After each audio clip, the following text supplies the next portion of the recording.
Hi, everybody. Welcome back to The Pursuit. I'm your host, Ben Spangle. And as always, we're working on bringing you phenomenal guests that can help you improve the quality of your life. Here at the show, we're in the pursuit of helping you with your best body, mind, spirit, and life. And today I have Josette Tkacik with me.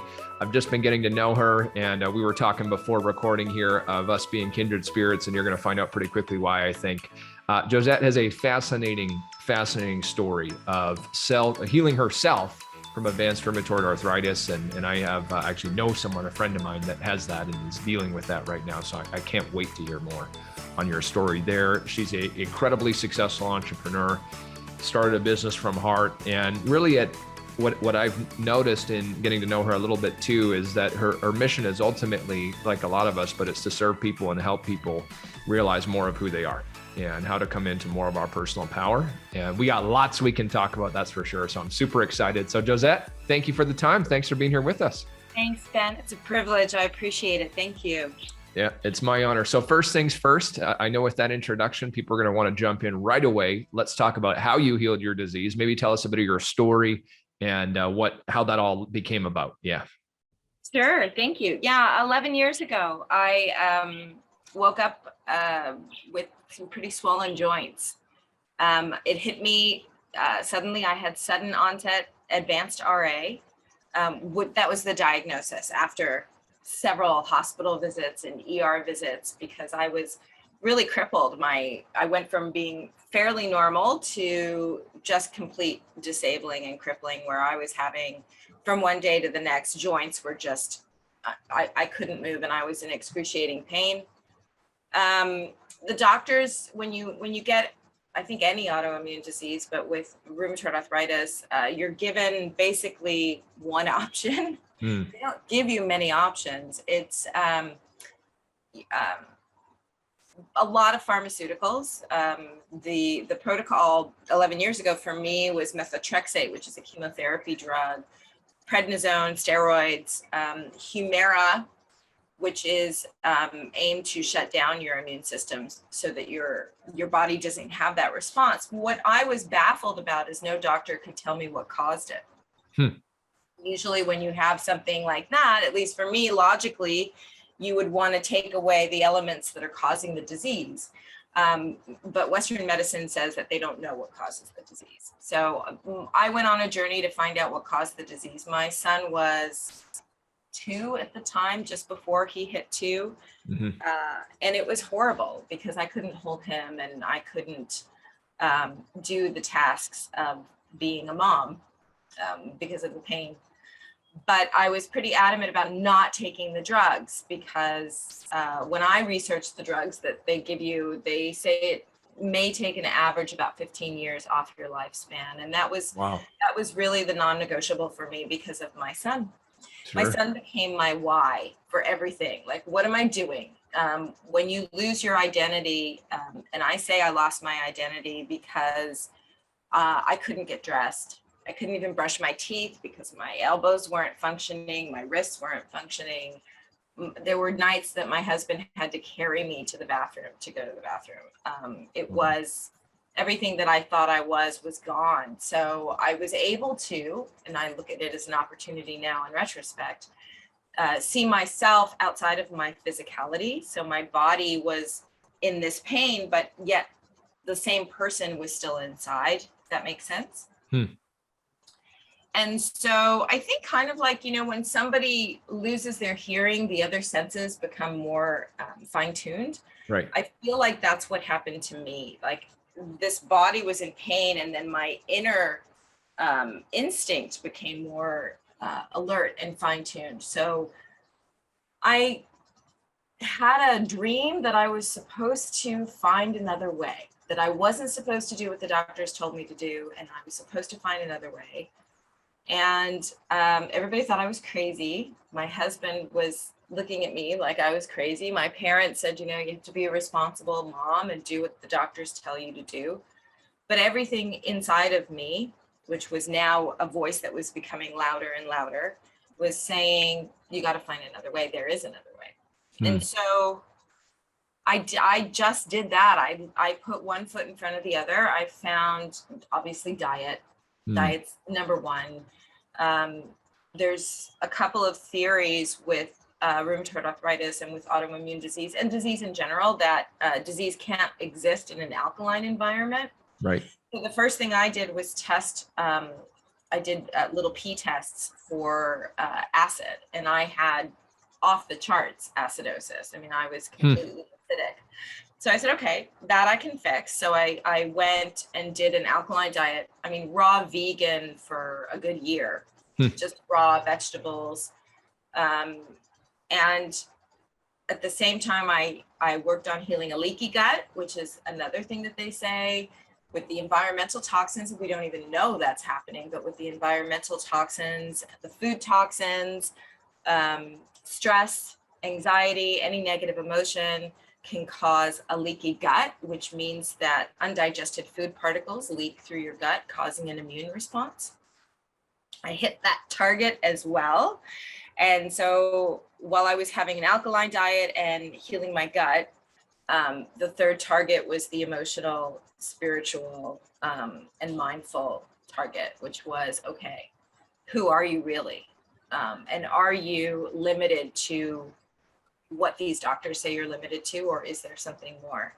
And it was in that kind of thoughtful cultivating of a relationship with my inner self, and with my higher self, my better self for sure, that was beyond limits, that was beyond anything, that reminded me when I would go into meditation or prayer or whatever you want to call it, that there is so much more to be lived and to experience. So with those three paths ahead of me, I walked that, and within a year, I was completely symptom-free. And then 2 years in, I was named, or I had a woman who was in my Zumba class, who's a board certified internal medicine specialist. And she said, I've got to take your blood because this doesn't make any sense. You should not be doing what you're doing. You should be in a wheelchair. And I said, well, I don't really need you to take my blood. I'm fine. And she goes, no, I need to do it. And she ended up sending it to UCLA. She had some friends at rheumatology at UCLA, and they said, there's no explanation. She has absolutely no evidence of the disease in her blood at all. The only evidence that I have is my left elbow fused at the joint within a week or two of diagnosis. And so that's kind of the reminder that I had it. And they just said, we're just going to have to call you a miracle because there's no other explanation. And I was like, wait a second, there is an explanation. I can tell you exactly what I did, but that's when the doors closed. They didn't want to hear it. Wow. Crazy. So just so I know, and everybody listening to rheumatoid arthritis, as far as conventional medicine is concerned, there is no healing to that. There's no cure to that. Is that correct then? That's correct. And I do want to also say that I'm not anti-medicine or anti-doctor. I actually have a very good relationship with the doctor that diagnosed me, or that not diagnosed me, that called me a medical miracle. She still comes to my class, and she is my doctor. But I also, have to say that they are there with their limits, and there are possibilities that extend far past what they say can happen. Wow. And so when you talked about, diet, I mean, that makes sense. I'm glad you shared that. When you talked about really focusing on your higher self and that greater part of you, was this a path you were already on, Josette? Was this something you were already studying or diving into, or tell me more about that? Yeah, it's interesting. I think some of us, yes, I was always intrigued by the spiritual side of things. My family is Catholic. I was raised devout Catholic. When I got to college, I decided to study Buddhism and Eastern mystic religions. I thought that I even studied the Quran for a while. It was always fascinating to me to find these faiths, and also the thousands and thousands and thousands of years that people died for their faith, that people had miracles happen, all of that. So yeah, it was definitely an interest of mine. But I didn't know it was going to be tested or that I was going to need it so much.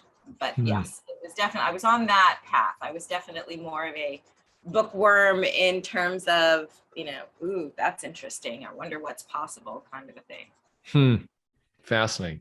Fascinating. So as you started to dive, I don't know if you started to dive deeper into it, but what are some of the things? Because I think that there's people listening that say, I'm on that path. I'm doing it. I think sometimes because we want it now, how do I speed it up? I want to see some miracles in my life. What are some of the things that maybe you were engaging in or doing to help with that? The biggest thing for me was surrender. The biggest thing for me was trusting in yourself, trusting that, okay, first of all, it's one thing to say that there is a higher self. There's one thing to say that there's something deeper, that you can drink from a deeper well.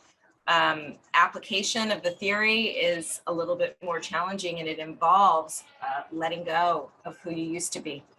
It involves the willingness to change, the willingness to kind of close the door behind you and open the window in front of you. I also had to let everyone off the hook in terms of the blame game, bitterness, anger. Part of my healing process was saying, no one is responsible for my journey but me. And when you're, mom's off the hook, my husband's off the hook, everybody was off the hook. And I started from scratch there. So I would definitely say taking responsibility, pulling your energy back to yourself. And surrender was a big deal. Surrendering to having some faith in yourself and trust in yourself. I know that practice is easier said than done. That's for sure. I think it's one of the great challenges. It's something I'm working lots on in my own life. I'm still working on it, and I'm, thank goodness I'm already healed, but it's a daily process to kind of go, wait a second, I gotta let go, because you feel that tug, you're not in the flow. Yeah. I think so much we often we want to control everything too. And it's got to happen the way I think it's going to happen. It's going to happen on my timeline. And so much of that, I think that's part of the great challenge, at least in my own life, is exactly that is, hey, this isn't happening the way I thought it was supposed to, or the speed I thought it was supposed to. And it's like you talk about, the minute we're out of flow, then we're trying to force it. And force is not a very effective strategy. That's for sure.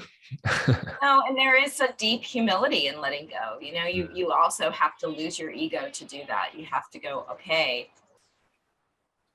I got to let it all go. You have to free fall. And it's, excuse me, it's in that free falling that the miracles happen, because then you learn how to fly, right? And then you realize that there is something greater at work, and it isn't about ego, and it's within all of us, and that everybody has, that possibility. I don't know if I kind of went off on a tangent there, but that's it. It's once you can surrender, that's where the good stuff is. Can you talk more about when you said you had to let go of who you used to be? Can you expand on that? Yeah, because I think we have set ideas, and again, this involves ego, where you have an idea of who you are, who you think you are, and who you're meant to be. And perhaps some of that may be true, and some of that may be, your dreams and your desires and the trajectory of where you're going. But what I found in my journey was that when I let go of who I thought I was, and I opened up to the possibility of who I could be, I didn't know. I never had any plans on teaching fitness or Zumba ever in my life, ever. It was never on the board. But as it turned out, I had to be open to that and to the universe kind of giving that to me so that I could fulfill this destiny. So that's what I mean. You have to be open to this limitless possibility of what could be. And normally, at least my feeling and what I see in other people, is usually better than what you think it is. It's usually better than what you've contrived in your own mind. It's better and more mystical and magical and serendipitous than than what you could contrive in your own mind. Yeah. Yeah. I think we all have examples in our life of where we wanted something to happen in a certain way and it didn't, right? Either didn't or didn't happen the way we thought it would. But then when you can look back on it in hindsight, it was always for your highest good.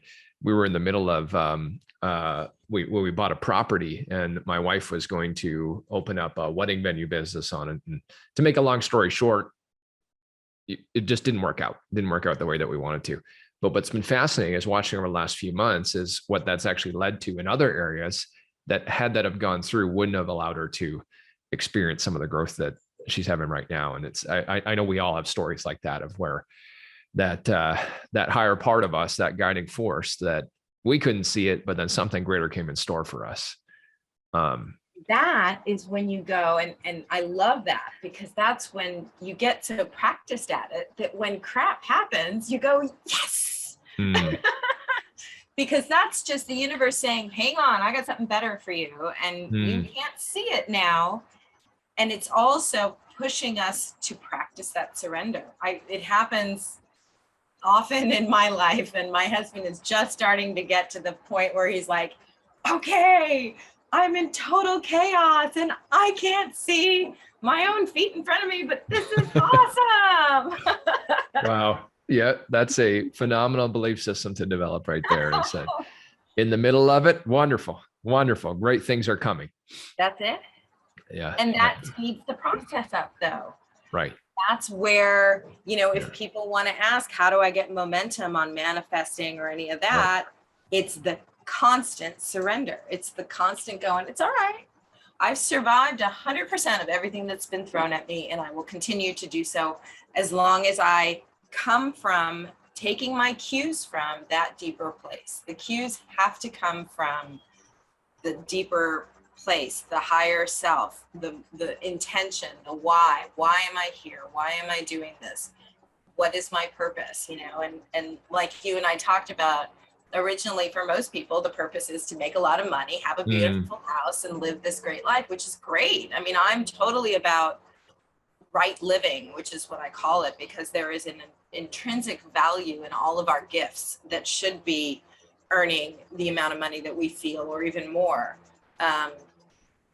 But beyond that, there's a purpose. And I think a lot of it, like what you're doing, is to just embody who we are so that others can say, hey, wait a minute, I can do that. And I don't need to suffer this. I can also elevate my life to a new level. Mm-hmm. That's really awesome. Really awesome. Actually, I'm curious. So you had no plans to teach Zumba, and obviously it was a gift that you didn't know of that ended up being, amazing for you, which is incredible. So what do you think for people that are listening? Because I know that a lot of us in life, we feel that perhaps they're doing whatever they're doing career-wise, work-wise, because they feel they should, when it's maybe not what they truly want to do, or maybe they don't even know what they truly want to do. So what advice would you give to people in discovering something that maybe you don't even know? Yeah, it's hard because my brother is a great example. He's in his mid 50s and he's still not sure exactly what his purpose is, what he's here to do. Mm-hmm. And everybody is different. So I would say, number one, you do have gifts that are given to you. And the way to find what you love and what you should be doing is find things that make you super happy and blissful. I love to dance and love to dance. When I'm dancing, I get into my zone. I'm out of my head. I don't think about anything. I'm just on another level. I go interdimensional. I'm in another space, and it makes me super happy. And now, or at least for the last 10 years, I get to do that and earn a living doing it. So I don't go to work. I haven't gone to work in years because I love what I do. Mm-hmm. And I think that if people just follow the trajectory of joy, that's your next right step. If it makes you super happy, but it's also a shift in mindset and a shift in trust. You have to trust. You have to trust that joy means something. that Right. it's there for a reason, that it's not just happenstance that some things make you happy. You have to trust in that joy and trust that that step, one in front of the other, following that joy, is going to lead you to a better place. That's awesome. I think that's so great. One of my great mentors, Bob Proctor, he talks about the idea of psychic income, and how often we want, we're chasing physical income, we're chasing dollars, but psychic income is where you really are. You're doing something that you love. And as you said it, Josette, if it's that, I mean, you're not working, you haven't worked in the last decade at all, because it's been following, as you mentioned, the trajectory of your joy. So I think that's so great. And I think for everybody listening too, that whatever it is for you, if you're at that job you really don't like and you're wanting to make a change or whatever it might be, you can start small. That doesn't mean you have to drop everything tomorrow and do it, but start it on the side. Start, get your feet wet, start getting into it. And that is where the momentum picks up as well. Yeah. Just to kind of tag on to what you were saying, it's, for me, it was just an hour twice a week where I danced. And really? Hour, yeah, that hour. Well, I mean, it was amusing that I was even teaching dance because I couldn't move.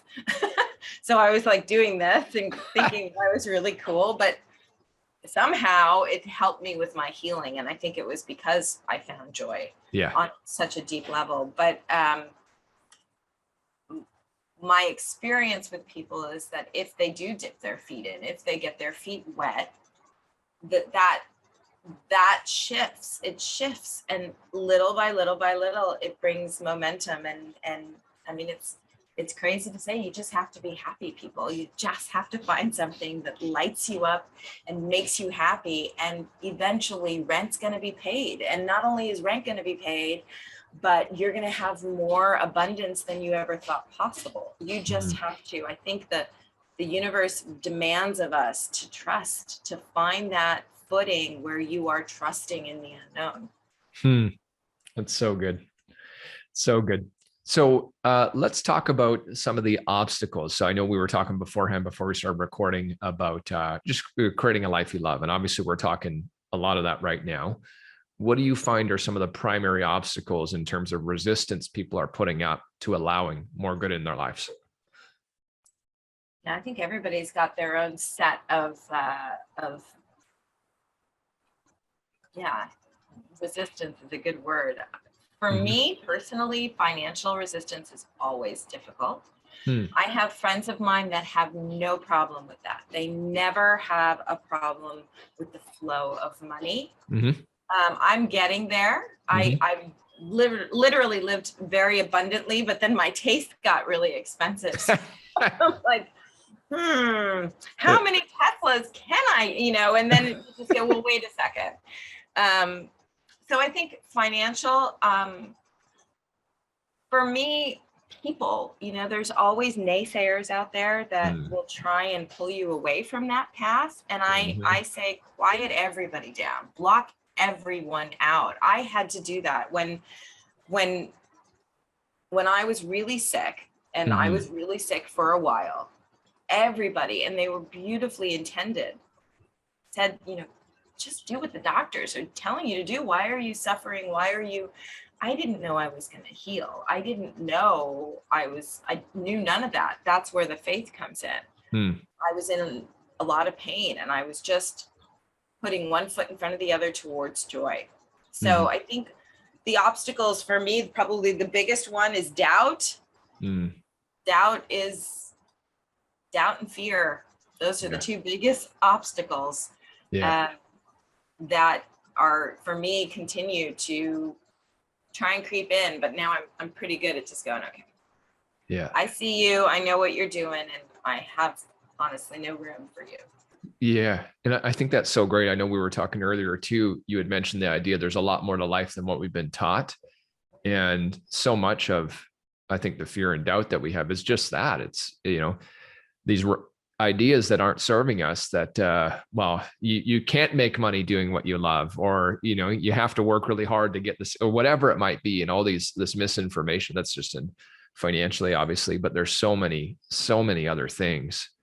I'll believe it when I see it, and all these things that we've been taught that really aren't the truth, that really aren't. So I know we've been talking about them along the way, but what are some of the biggest lessons you've learned that as you've learned, there's a lot more life than what I've been taught? What would you say some of those major lessons are? Well, healing a disease for sure. I mean, that was the big one once. And then, again, my class got so popular very quickly. And it was interesting. I started with around 3 people, 4 people. And then somewhere in 2013, I went into a class. I was preparing the class. My class is in this huge ballroom in Santa Barbara that can fit about 500 people. And I remember I was kind of behind the curtains putting my playlist together, and I came out and there were about 200 people waiting for my class. And I thought, what is going on? But I was still trying to heal a disease. So I knew, and I felt it. I felt like I was just a conduit for energy.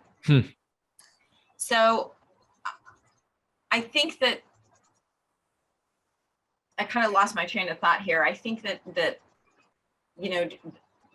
again, trusting is where we're going. I kind of lost my train of thought there thinking about that time. Sorry. For sure. It's all good. It's all good. Yeah. But you were just talking about some of the lessons you've learned that made you realize. Yeah, exactly. Yeah. I mean, healing disease, definitely. Learning and really focusing on my why. Whys are big lessons, because you can chase a rainbow for a while and realize you've spent a lot of time on something that doesn't mean anything. So pulling my energy back to remembering why I'm here and what I'm doing. So for me, that lesson has my son, who is my why, my who, what, where, when, and why is my son, and my family, my husband, and my wanting to leave a legacy of faith and happiness and joy for people. That's kind of the lessons, is making sure I'm living what I came here to live. It's beautiful. I love it. You made me think of something when you said really focusing on your why, that there's the why behind why am I doing what I'm doing. But I think we also come at times, that important question, which I think is what you went through, is we start to ask ourselves, well, why am I actually doing this?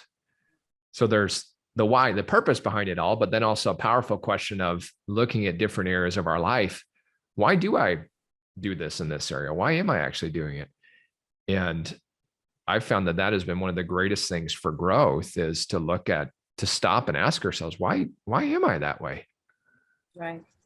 And I think it allows us to, I don't know your thoughts on, but I think it allows us to start to look at, again, this idea that we're so much more than what we've been programmed to believe. We're so much more. You don't have to keep doing things the way you've always done them. You don't have to keep being the way that you've been up to this point. I mean, you're unlimited. You can do whatever you want.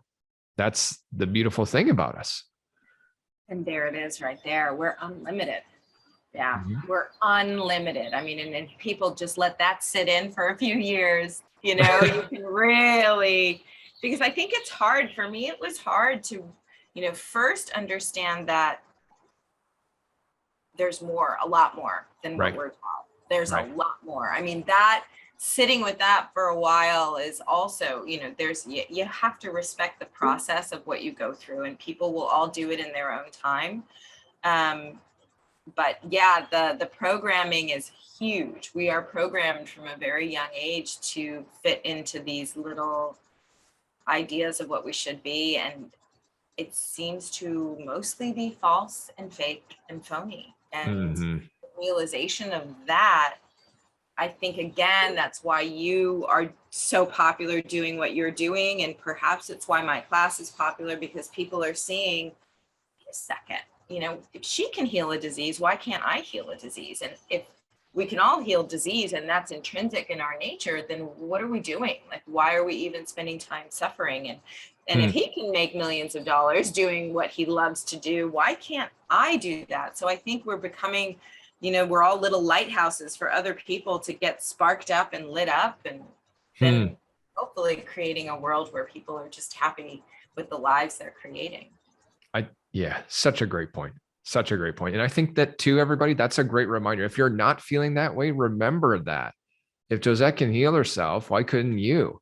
If somebody else can do it, why couldn't you? I mean, at the core, we're all the same. We're all individual, but yet we're all the same in terms of our power, in terms of who we are, and we all have access to the same stuff. So it it's so good. I want to hear, we talked briefly about this, but I love the conversation we were having beforehand too, about really starting to speak with our kids about a lot of these ideas, and perhaps, talking more about spirituality with them. It was, for me, it wasn't a conversation growing up. I mean, we didn't really discuss it. It just wasn't something in our household.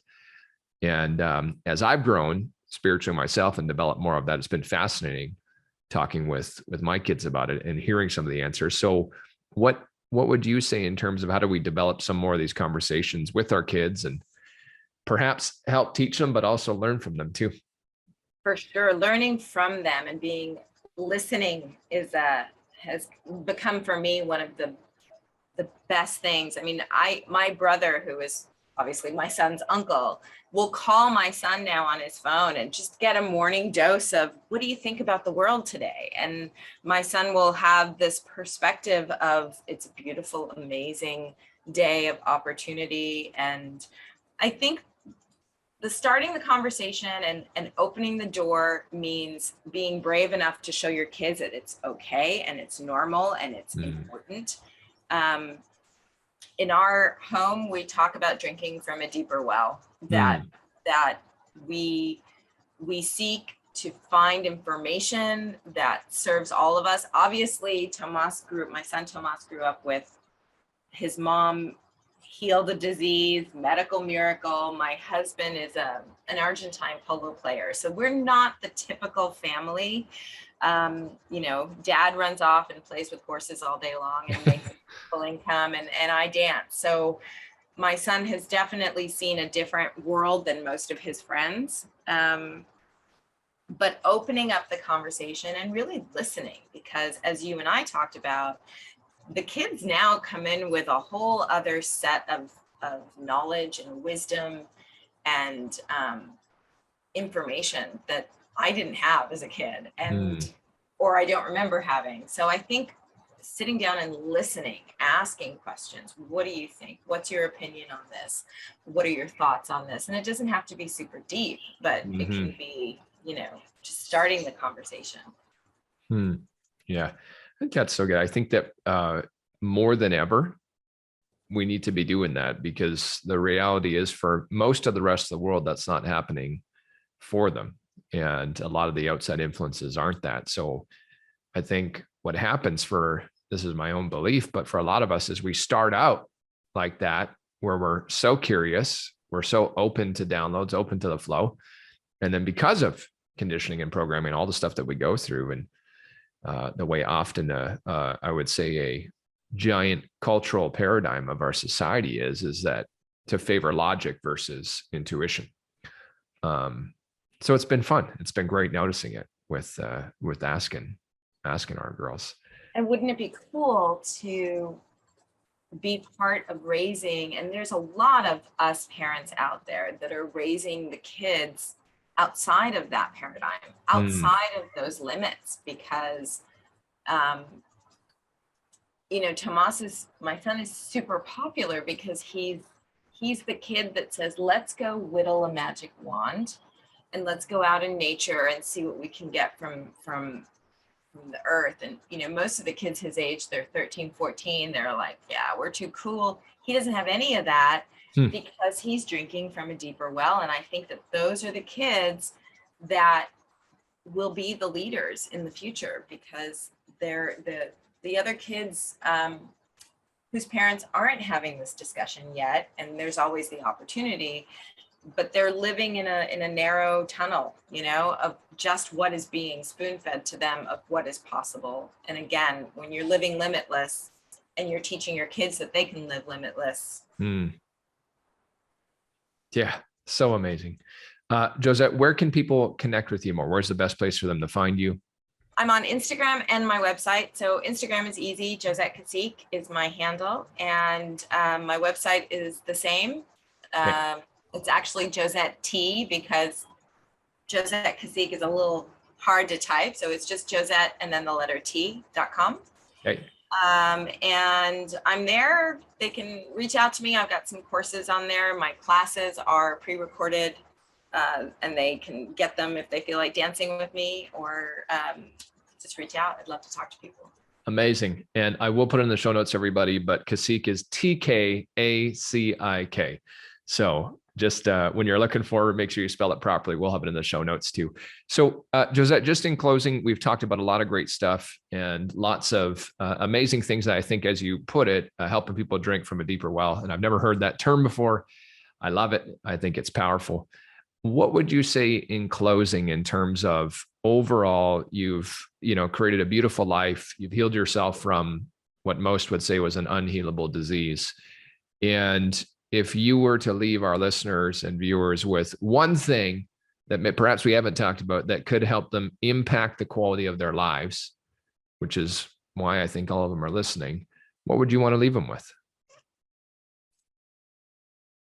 I would continue to say you're here for a reason. Your gifts are extraordinary. We are all divine sparks, and we all have the capability of creating extraordinary lives. And I think that now more than ever is the time for us to step into it, for sure. Incredible. How perfect is that? Those of you that are just listening, while Josette was saying that, a butterfly just flew right in front of her. Those of you who are watching, you'll have seen it, but literally while she was saying that. So we know there's some truth right there being spoken, everybody. You can't plan that. No, you can't. That's for sure. Well, Josette, thanks so much for the time. This has been awesome. Everybody listening, thanks for tuning in with us. As always, make sure to tag Josette, tag myself, share this with friends of yours. And I really believe this is that we're in the middle of a transition on our planet here, where more and more people are waking up to more of who they really are. And perhaps if this is kind of more your first exposure to something like this, I hope you'll take a much deeper dive. Connect with Josette, connect with me. We'd love to chat with you more. Thanks for being with us, everyone. We'll see you soon. Bye. Bye.